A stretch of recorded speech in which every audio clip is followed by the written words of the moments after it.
I would like to raise a very important issue concerning my state, Andhra Pradesh. So during the partition of the state and in the AP Reorganization Act, Polavaram project has been promised to us as a national project. So originally the project was designed at 194 TMC and it was designed to cater to 7.2 lakh acres of for irrigation and also drinking water needs. But in the recent budget speech, we have seen that the project has been, the storage has been restricted to 41.15 MDDL drawdown level, which means that the capacity of Polavaram project will reduce from 194 TMC to 115 TMC, sir. This is a big setback for our farmers, big setback for our state, and we demand that the Polavaram project should be constructed as promised by the central government, as given in the AP Reorganization Act. It should not be reduced in capacity, sir. It's a big hit.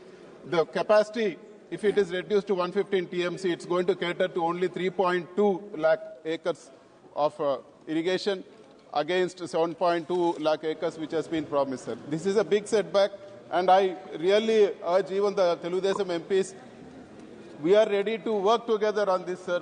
The people of Andhra Pradesh will not forgive us if this is going to be implemented in the state. Sir, one more thing.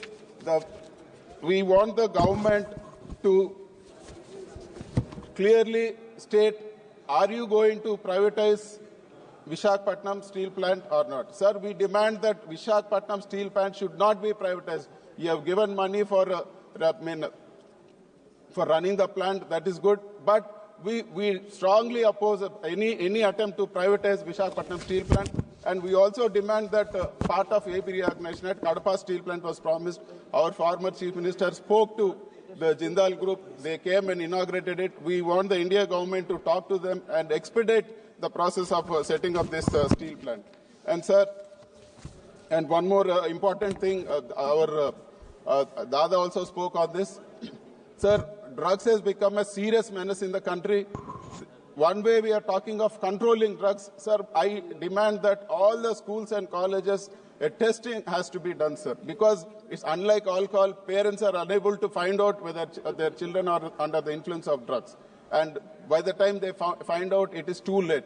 So we demand that the government brings out a mechanism where all the students are screened, and in case anybody is found under the influence of drugs, they should be counseled, they should be brought back into the system.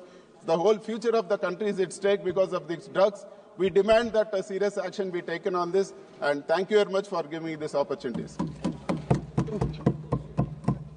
Airports were there, the new airports which were built in many of the unconnected areas which were unconnected through air travel where we have built them.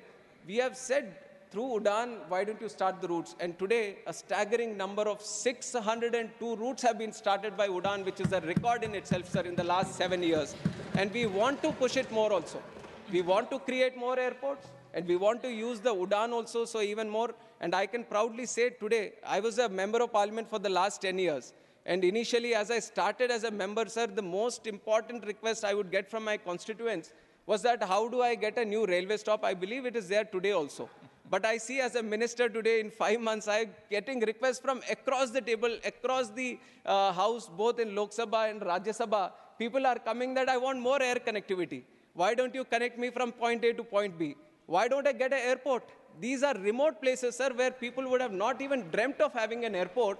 But today, our India, my India, has become so aspirational that even the remotest past, they are saying that I'm not going to strive for anything less. I think he has also requested there, sir, our honorable member. They're all requesting that why don't I have an airport in my own district itself? I feel proud of that today. Please, Mr. John Britas, nothing Sir, is going on record, please. You speak. Mr. John Britas, I'll answer that when I get don't get him in. No, please. Please, you speak. Sir, I am willing to answer all those questions. So I'm saying today, the India has become so aspirational that everyone is dreaming and aspiring to have their own airport, and we want to cater to those dreams. We want to build those airports because we feel if we can't do it today, it will become a challenge tomorrow. Tomorrow, the land is going to be a scarcity. Everyone wants to have land, and nobody is parting away with their land also. And tomorrow, it might get even more difficult. For one airport to build, if we want to cater for big, wider aircrafts, we need at least 1,000 acres, sir. And now, today, if we don't start, that is why it is very important to build this infrastructure now. And our Honorable Prime Minister has taken it at the right time, and we have made consistent progress. But we believe that there is a lot more to achieve for us in civil aviation. And with the help of this act, we are going to move into that direction, and we collectively will achieve what I'm saying today, that we will be the #1 domestic civil aviation market in the whole world, and that we are going to achieve. With these comments, I would like to open the bill for discussion. Thank you.